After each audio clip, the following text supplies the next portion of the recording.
आप सबको गोपालाजू का नमन।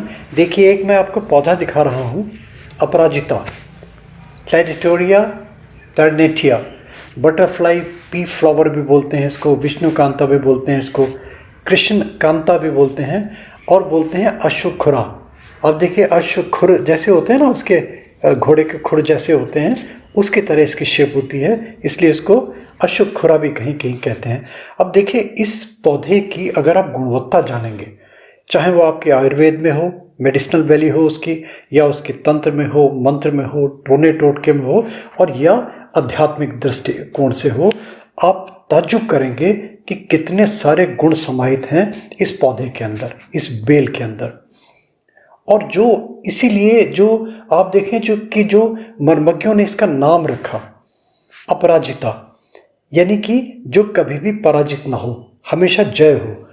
और किसी भी काम में, चाहे वो रोग हो, चाहे वो शोक हो, चाहे वो और कोई कुछ भी XYZ हो, जहां आपको जय मिले ही मिले, इसलिए इसको अपराजिता नाम दिया गया। अब आप समझ सकते हैं कि इसकी कितनी इंपॉर्टेंस है। देखिए, जो वीडियो मैं दे रहा हूं आपको, कंप्रिहेंसिव वीडियो बनाने की कोशिश कर रहा हूं, और ये भी कोशिश कर रहा हूं कि इसके चित्र भी दिखाऊं मैं आपको, और जहाँ ज़रूरत है वहाँ पे मैं उसको डिस्क्राइब कर दूँ। अगर देखिए ज़्यादा लंबा बोलूँगा तो फिर वीडियो घंटों लंबा हो जाएगा, तो इसलिए इसको ब्रीफिंग में दे रहा हूँ, मगर फिर भी आपको लगेगा कि अपने में पूर्ण वीडियो है ये वाला। बस थोड़ा सा पेशेंस से सुनिएगा और ध्यान से देखिएगा। आप देखिएगा कि इस वीडियो में आपके मतलब की सारी चीज़ें मिल गई। और फिर अगर किसी को आगे बढ़ना होता है तो देखिए, कहीं ये सब चीज़ें होती हैं ना, कोई इसकी सीमा नहीं होती। कितना ही इसको बढ़ा लें, कितना ही आप इसमें गहरे बैठ जाएं, और जितना आप इसमें इंटीरियर में जाते चले जाएंगे, उतना ही आपको आनंद की अनुभूति होने लगेगी। देखिए, सबसे पहले तो प्रश्न आता है कि कहाँ मिलेगा, कैसे मिलेगा, इसको कैसे लगाया जाए। देखिए, बहुत सरल है इसको लगाना। आप किसी भी नर्सरी से पता कर लें। इसकी दो वैरायटी होती हैं, एक वाइट कलर की होती है और एक ब्लू कलर की होती है, तो आपको मिल जाएगी बड़ी आसानी से। मैं इसकी पहचान भी बताने की कोशिश करता हूँ कि इसकी पहचान क्या हो सकती है। देखिए, इसको बीज के फॉर्म में भी लगाया जा सकता है। देखिए, मैं बीज लगा के भी दिखा रहा हूँ आपको। इसकी स्टेम भी लगाई जा सकती है, स्टेम काटी और इसको मिट्टी में बो दिया, और इसकी पौध भी लगाई जा सकती है। तो तीनों आपके सामने विकल्प हैं। मिट्टी, साधारण मिट्टी जो लेते हैं, भुरभुरी मिट्टी जो होती है, उसमें अच्छी कोई कंपोस्ट की खाद डाल दें आप। रख रखाव में इसके बहुत ज़्यादा ज़रूरत नहीं होती। आप देखेंगे जहाँ ये लगा होता है ना, तो बहुतायत रूप में लगता है। और अगर लगाना नहीं है, इसको लगना नहीं है, तो आप लाख प्रयास कर लें, बस थोड़ा सा रख रखाव। एक तो देखिए, इसको बहुत ज़्यादा छाया नहीं चाहिए। अगर मान लीजिए इसको बहुत ज़्यादा नमी दे दी, या बहुत ज़्यादा इसको पानी दे दिया, या कंटिन्यूअसली ये कहीं छाए में रखा रहा, तो मर जाएगा। इसलिए इसको 2-3 घंटे की धूप दिखाना बहुत ज़रूरी है। बरसात के दिनों में मोस्टली लगता है ये, और फिर अक्टूबर, नवंबर, सितंबर, अक्टूबर, इसमें ये फुल यौवन पे होता है। इस समय जो मैं आपको दिखा रहा हूँ, इसके फूल दिखा रहा हूँ, इसके बीज भी दिखा रहा हूँ आपको बार बार, ये सारे के सारे फुल ब्लूमिंग है इस समय। अक्टूबर का महीना चल रहा है, पूरे यौवन पे हैं देखिए। और कभी ज़रूरत हुई तो इसकी निराई गुड़ाई कर दी, इसकी मिट्टी खोद दी, उसमें थोड़ी सी फ्रेश खाद डाल दी आपने। ये नर्सरी में बताया आपको आसानी से मिल जाएगा। अब होता क्या है, देखिए, दिसंबर में, जनवरी में फिर ये सूखने लगता है, और सूख के बिल्कुल ऐसा हो जाता है जैसे ना बिल्कुल ख़त्म हो जाएगा बिल्कुल। आप देखिए, आपको दिखाई भी दे रहा है, सूखे हुए पौधे भी मैं आपको दिखा देता हूँ। बिल्कुल सूख के जैसे कांटा हो जाता है ना, मगर होता क्या है, ये मरता नहीं है ये। अब देखिए, मैंने गलती से मैं सूखा समझ के मैंने काट दिया, उसका नतीजा क्या हुआ देखिए आप, ये सारी बेल ऊपर से सूखने लगी। तो इस चीज़ का ध्यान रखिए, इसका जब सूखने लगे तो जो बिल्कुल सूख गई टहनी, आप देख लीजिए, हल्की से भी नमी उसके अंदर है, हल्का सा भी हरापन है उसके अंदर, तो इसका मतलब उसमें जान है, वो फिर से उसकी रीग्रोथ हो जाएगी। और अगर आपने उसको काट दिया तो ख़त्म हो जाएगी। अगर ट्रिम करना है तो जो बिल्कुल ड्राई वाले हैं ना, जो ड्राई इसकी जो आप दिखाई दे रही है इसके स्टेम्स, वो धीरे धीरे आप कैंची से नोचना नहीं है, तोड़ना नहीं है। तोड़ेंगे तो आपका ये पौधा पनपेगा नहीं। उसको काट दें आप किसी धारदार चीज़ से, कैंची ले लें, इसके कटर आते हैं, उससे आप काट दीजिए। अब देखिए, इसकी मुश्किल कहाँ आती है। अगर आप नर्सरी में लेने जाएं, वो आपको पौध दिखाएगा, आप कहेंगे मुझे अपराजिता चाहिए, तो अपराजिता के पौध दिखा देगा आपको। आपने घर में आके लगाया उसको आपने सींचा, उसमें खाद पानी दी, उसकी सेवा करी, और पता चला कि आप तो सफ़ेद कह के लाए, वो पता चला कि वो निकली नीली। तो इसकी कोई पहचान नहीं। देखिए, अगर आपका विश्वास पात्र अगर है आपका बेचने वाला, तो बता देगा आपको सफ़ेद है वो सफ़ेद है या नीला है उसको भी पता नहीं होगा। स्पष्ट बता दूं मैं आपको, वो सफ़ेद कह के देगा, घर आए पता चला वो नीली अपराजिता निकली। इसकी पहचान सिर्फ इतनी है कि इसमें सफ़ेद फूल आते हैं, उसमें नीले फूल आते हैं। तो आप देख लें, अगर कहीं से फूल निकले हुए आपको मिल जाए पौध, तब तो बहुत अच्छा। और इसका इन जनरल क्या देखा गया, मैंने ऑब्जर्व किया कि जो सफ़ेद अपराजिता है और जो नीली अपराजिता है, इसकी तुलना में इसकी ग्रोथ बहुत कम होती है। आप देखिए, मैं दिखा भी रहा हूँ आपको कि ये जो नीली अपराजिता है कहाँ पहुँच गई, और सफ़ेद अपराजिता है धीरे धीरे कम, कंपैरेटिवली इसकी ग्रोथ कम है।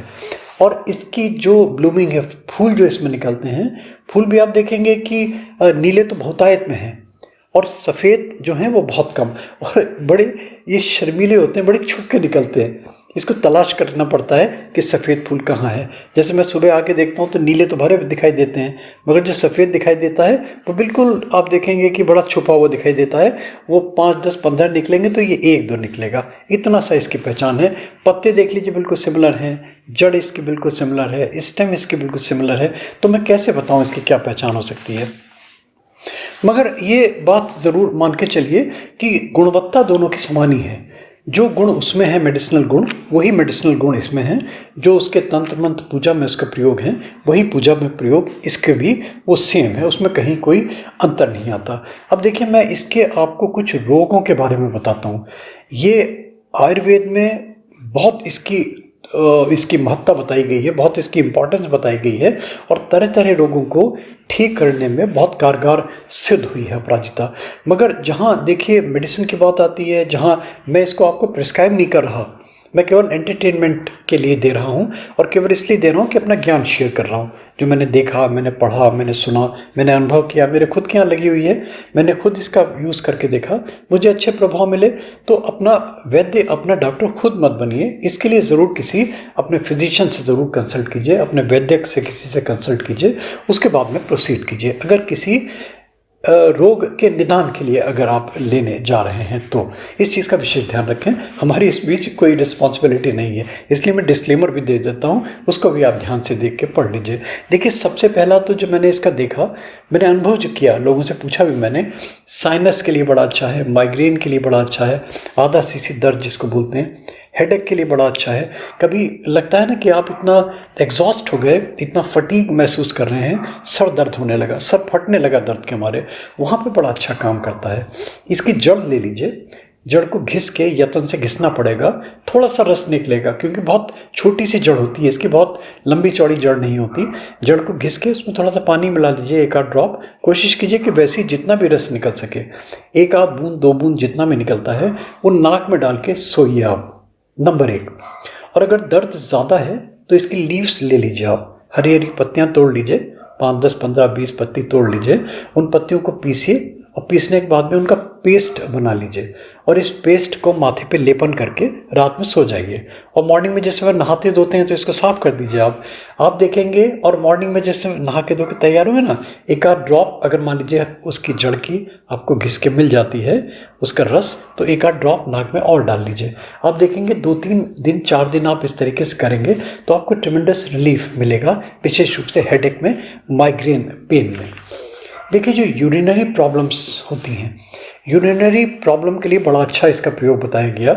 यूरिनरी में कुछ भी हो सकता है, चाहे वो जलन हो रही हो, चाहे वो रुक रुक के पेशाब आता हो, या कुछ और प्रॉब्लम्स होती हों, तो उसके लीव्स ले लीजिए, इसकी साफ़ कर लीजिए, धो के, गंदी ना हो, होता ना मकड़ी कीड़ा वीड़ा ना बैठा हो, उनको पानी में उबाल लीजिए, और उबालने के बाद में उनको ठंडा कर लीजिए और सिप ले लेके पीजिए, है ना, आधा चम्मच, 1 चम्मच, 2 चम्मच, आधे कप, जितना रैलिश कर सकते हैं। इसी तरीके से सेम प्रोसेस से इसकी पत्तियों का आप जूस बना के पानी में इसको उबाल के अगर आप लेते हैं, तो जो आप देखते हैं जो मासिक धर्म की अनियमितता होती है, जहाँ पे इरेगुलरिटी होती है, जहाँ पे पीरियड्स में, वहाँ पे बड़ा रिलीफ मिलता है। यही काढ़ा अगर मान लीजिए बहुत गाढ़ा बना लें और एक्सेसिव में ले लें आप, तो ये पर्गेटिव का काम करने लगता है। यानी कि आपका लगेगा कि आपने लिया, और जो बहुत सीवियर कॉन्स्टिपेशन है, पता चला पेट साफ होने लगता है, और ऑब्वियसली जब पेट साफ हो जाएगा तब फिर भूख अच्छी लगने लगेगी। यानी कि अच्छा एपेटाइज़र का भी काम करता है, एक अच्छा परगेटिव की तरह भी काम करता है। देखिए जहाँ पे कहीं ऐसा लगता है ना, बच्चे बहुत छोटे हैं, उनके पेट में दर्द होता है, मरोड़ होता है, बेचारे बता नहीं सकते अपने आप में। इसके जो बीज मैं आपको दिखा रहा हूँ, इसके बीज आप देखिए, इसके बीज ले लीजिए। इसका फली बिल्कुल जैसे मटर की फली होती है ना, इस टाइप की इसकी फली होती है। ये पतली सी होती है, मटर की थोड़ी फूली हुई होती है। इसके अंदर से काले काले से ब्राउन से कलर के आपको बीज दिखाई देंगे। इन बीज को पीस लीजिए आप अच्छी तरीके से, इनका पाउडर बना लीजिए, और पाउडर बना के थोड़ी सी क्वांटिटी में शहद के साथ मिला के बच्चों को चटा दीजिए। आप देखेंगे कि बच्चों को बड़ा इससे रिलीफ मिला। अगर मान लीजिए इसी पाउडर के साथ आप काली मिर्च भी पीस लेते हैं, इसी पाउडर के साथ आप जो अदरक होती है, जिंजर, ये भी पीस लेते हैं और इसको पानी में उबाल लेते हैं। ये पानी उबाल के अगर आप पिएं, या ड्राई आप जिंजर लेके और इसको पीस के, थोड़ी सी काली मिर्च पीस के, ये जैसे एक चुटकीली चाटी, ऊपर से गर्म पानी पी लिया है ना, ऊपर से चाय पी ली, आप देखेंगे जो खांसी है, ये जुकाम है, ये जो नज़ला है, ये जो गले में खराश है, उससे बड़ा रिलीफ मिलेगा। कभी ये जो टेस्टिस में देखते हैं प्रॉब्लम्स होने लगती है, अंडकोश में कभी कभी ऐसा होने लगता है, सूज गए या दर्द होने लगा और किसी कारण से भी कुछ प्रॉब्लम होने लगती है, तो इनके पत्तों को आप लीजिए, इनको पीस लीजिए अच्छी तरीके से, उनका पेस्ट बना लीजिए, और पेस्ट बना के रात में लेपन करके अंडकोश में, टेस्टिस में रात में सो जाइए। मॉर्निंग में आप धो लीजिए इनको अच्छी तरीके से। आप 2-3-4 दिन करेंगे, आप देखेंगे जो स्वेलिंग हो रही है, जो पेन हो रहा है, उसमें आपको बड़ा अच्छा रिलीफ मिलेगा। देखिए अगर टॉन्सिल्स होते हैं, थ्रोट सोरिंग है, गले में खराश हो रही हैं, तो जो इसके पत्ते का पानी, अब इसके जड़ का पानी आप बॉयल कीजिए, जैसे चाय की पत्ती बॉयल करते हैं, उनको बॉयल कर लीजिए, और बॉयल करने के बाद में इससे आप गरारा कीजिए, इससे आपको बड़ा रिलीफ मिलेगा। और विशेष रूप से थ्रोट के लिए, पूरे बॉडी के लिए, जनरल, मैं समझता हूँ जनरल आपकी एक इम्यूनिटी बढ़ाने के लिए, एक इंस्टेंट एनर्जी देने के लिए, और बहुत सारी चीज़ों के लिए आपको बड़ा अच्छा रिलीफ मिलेगा अगर आप ब्लू टी लेते हैं। ब्लू टी का बड़ा चलन है। ब्लू टी का मतलब होता है जो इसके फूल ले लिए अपराजिता के, और जैसे आप उबालते हैं चाय की पत्ती डाल के, चाय की पत्ती की जगह आप ये वाले नीले रंग के फूल उबालिए, आप देखेंगे उनका कलर एकदम से चेंज हो गया, पानी का ब्लूइश कलर का हो गया। इसमें अपने स्वाद के अनुसार आप चीनी मिला लें, मिश्री मिला लें, ये ऐसे ही आप पिएं, तब ये थ्रोट के लिए बड़ा अच्छा है। ये और बहुत सारी ब्लड प्योरीफाई करने के लिए बहुत अच्छा बताया गया है इसको, और बहुत सारी जनरल चीज़ों के लिए आप देखेंगे कि बड़ा अच्छा है। टॉन्सिल्स में बड़ा रिलीफ मिलता है अगर आप इसकी टी पीते हैं, ब्लू टी वाली। तो ये तो इसके कुछ उपाय हुए। इसके अलावा और भी बहुत सारी दर्जनों चीज़ें हैं, मैंने बताया ना। देखिए हम तो एक ब्रीफिंग के लिए, एक एंटरटेनमेंट के लिए, एक थोड़ा सा एक जस्ट एक टेम्पटेशन देने के लिए कि है क्या चीज़ ये, इसको, इसमें कैसे आगे बढ़ें।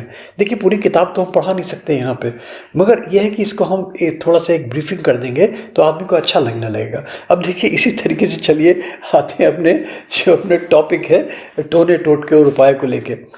देखिए ये माना गया है कि अपराजिता के बहुत सारे टोने टोटके उपाय करे जाते हैं। मेरा बहुत सारा जीवन ट्राइबल्स के बीच में बीता है। बस्तर में रहा मैं, इधर माड़िया मुड़िया के बीच में रहा, बिहार के रहा, आसाम के ट्राइबल्स में रहा, और ये तो गढ़ है मेरा उत्तराखंड, आपको बताया तो भरा हुआ है। मैंने देखा कि इनसे बड़े टोने टोटके करे जाते हैं। हर्ब्स हैं, श्रब्स हैं, क्लाइंबर्स हैं, क्रीपर्स हैं, और दुनिया भर के प्लांट्स हैं। मैं देता रहता हूँ प्लांट्स के वीडियोस, तरह तरह के इनके उपयोग किए जाते हैं। तो वो रोग के लिए है, शोक के लिए है, कोई आप जप कर रहे हैं, कोई कार्य सिद्धि के लिए कर रहे हैं, किसी अनुष्ठान के लिए कर रहे हैं, वास्तव में इनका कहीं ना कहीं कुछ ना कुछ प्रभाव ज़रूर होता है। मगर हमारे में क्या है कि अवेयरनेस नहीं है, हमें ज्ञान नहीं उनका। तो अगर इस विषय में आप आगे जाना चाहते हैं तो आप आगे जाइए। देखिए आपको मैं बता दूं कि जो लिवरिश प्रॉब्लम्स हैं, यानी कि इतनी सीवियर प्रॉब्लम होने लगी कि जॉन्डिस हो गया, पीलिया रोग जिसको बोलते हैं, तो पीलिया रोग में इसकी जड़ ले लीजिए। अब फिर देखिए अगर उसमें जाते हैं, बिल्कुल आयुर्वेद के बिल्कुल सिद्धांत में जाते हैं, तो फिर मुहूर्त में जाना पड़ेगा, फिर मुहूर्त देखना पड़ेगा। मैंने बताया ना, फिर इतना लंबा विषय हो जाएगा। मगर सामान्य तौर पे अगर लिवरिश प्रॉब्लम है, लगता है कि कहीं जॉन्डिस की, या कहीं ना कहीं लग रहा है कि आपको पीलिया की शिकायत हो रही है, कई सिम्टम्स दिखाई दे रहे हैं, तो अपना जो ट्रीटमेंट है, अपना जो रेमेडीज़ हैं, जो अपने प्रिकॉशंस हैं, वो तो करता ही है हर एक आदमी। तो इसमें क्या कर लीजिए, जड़ के छोटे छोटे टुकड़े कर लीजिए और उनको धागे में बांध के अपने पिरो लीजिए, बांध लीजिए, माला की तरह गले में धारण कर लीजिए। कितने टुकड़े ले लीजिए, 5, 10, 15, 20, कोई संख्या नहीं है। ये इसकी तासीर ठंडी होती है। आप देखेंगे कि बड़ा अच्छा इसका असर हुआ, आपको लगेगा कि जॉन्डिस में कहीं ना कहीं रिलीफ होने लगा। देखिए बहुत बार ऐसा होता है कि इंसान का किसी का शरीर, कोई बीमारी नहीं है, कोई टेम्परेचर नहीं है, शरीर गर्म है, आप उसका टेम्परेचर लेंगे तो नॉर्मल से ज़्यादा आता है, अक्सर ऐसा देखा, और फिर ठंडा हो गया, फिर गर्म हो गया, फिर ठंडा हो गया, फिर गर्म हो गया। ऐसे अगर किसी की तासीर है, वहाँ पे ये वाली माला बड़ी कारगर सिद्ध हो सकती है। अगर कोई इस तरीके से पहनता है, माला को पहन के रखें, रात में चाहें तो उतार दें, नहाते धोते हैं तो उतार दें, बाकी उसको यूज़ करते रहें। 24 घंटे में कम से कम 18 घंटे, 20 घंटे, 22 घंटे तो पहनेंगे ना, बाकी उतार के रख दीजिए आप। इसके और बहुत सारे ट्राइबल्स में प्रयोग करे जाते थे, हम देखते थे वहाँ पे बस्तर में विशेष रूप से। वहाँ पे देखिए आपको पता है कि क्लिनिकली कितने वीक हैं वो लोग अभी भी, आज भी। और जब मैं बता रहा हूँ उस समय तो वहाँ डॉक्टर का कोई जानता ही नहीं था। अभी भी इवन आप पहाड़ों में चले जाइए, आपको डॉक्टर से पता चले डॉक्टर जी यहाँ कोई डॉक्टर नहीं है, 8-8, 10-10, 15-15 किलोमीटर कोई डॉक्टर नहीं है। वहाँ पे गर्भवती महिलाएं हैं, प्रेग्नेंट लेडीज़ हैं, वो लेडीज़ जो फैमिली वे में हैं, इसी टाइप के अपने देसी टोटकों से, इलाजों से वो अपने सेफ डिलीवरी हो जाती है, प्रॉपरली उनका कन्फाइनमेंट हो जाता है, कहीं कोई प्रॉब्लम्स नहीं आती। अभी भी केसेस मिल जाएंगे आपको। मैं एक महिला का बता रहा हूँ, अपने परिवार में 7-8 बच्चे हैं उस महिला के, उसने बताया जी हम तो कुछ नहीं करते, हम तो अपराजिता की और जड़ियाँ बूटियों के नाम बताया उन्होंने, उसका सेवन करते हैं और अपराजिता की जड़ के हम टुकड़े ले लेते हैं छोटे छोटे, और जो प्रेग्नेंट लेडी होती है ना उसकी कमर में बांध देते हैं, और कमर में बांध दिया डिलीवरी से पहले, और वो पता चला सेफ डिलीवरी हो गई, और जब डिलीवरी हो गई तो इसको उठा के कहीं डिस्पोज कर देते हैं। इस टाइप की चीज़ें, ऐसी चीज़ें मिलती हैं। अच्छा आप देखिए, जो बहुत सारे लोग सम्मोहन करते हैं, वशीकरण करते हैं, मारण मोहन उच्चाटन के प्रयोग करते हैं, तो देखिए मैं डिस्करेज करता हूँ। मैं कभी भी कोई भी काम कभी किसी को डैमेज करने के दृष्टिकोण से नहीं करता। कहीं भी किसी को भी, चाहे वो क्रिएचर हो, चाहे वो आपका कोई जानदार चीज़ हो या बेजानदार चीज़ हो, कोई भी फल हो, वृक्ष हो, जड़ी बूटी हो, है ना, कोई क्रिएचर हो, किसी को नुकसान नहीं करना है ना। इसलिए मैं वशीकरण के प्रयोग इसलिए नहीं करता कि किसी को डैमेज करना है। मगर अगर मान लीजिए कहीं प्रॉब्लम आती है, ऑफिशियल मैटर्स हैं, पारिवारिक डिस्प्यूट्स हैं, तब इसको क्या करते हैं, इसकी जड़ ले लीजिए, एक मुहूर्त, पर्टिकुलर मुहूर्त में निकाली जाती हैं जड़ें, ये वो ले लीजिए। कभी बताऊंगा मौका आएगा तो इसका वो भी डिटेल्स में वीडियो दे दूंगा मैं। मगर कुछ ना जाइए, उतने डिटेल्स में नहीं जाइए। फिर उसका नक्षत्र देखना पड़ता है, उसका होरा देखना पड़ता है, उसका मुहूर्त देखना पड़ता है, उसके बाद में चंद्र की दशा देखनी पड़ती है, फिर देखना पड़ता है कि इनमें मैक्सिमम रस 30 दिनों में किस दिन होता है, वो दिन तलाशे जाते हैं, फिर उनका रस निकाला जाता है। और रस भी ऐसे ही नहीं निकाला जाता, बूटी को अभिमंत्रित करके तोड़ा जाता है, और जब रस निकाला जाता है तब भी फिर बूटी को अभिमंत्रित करके घोटा जाता है, तब फिर बनाई जाती है दवा। वो कितना लंबा प्रक्रिया, तो हम कहाँ सब चीज़ें फॉलो कर रहे हैं। मगर आप अलर्ट हो जाइए कि ऐसा सब होता है।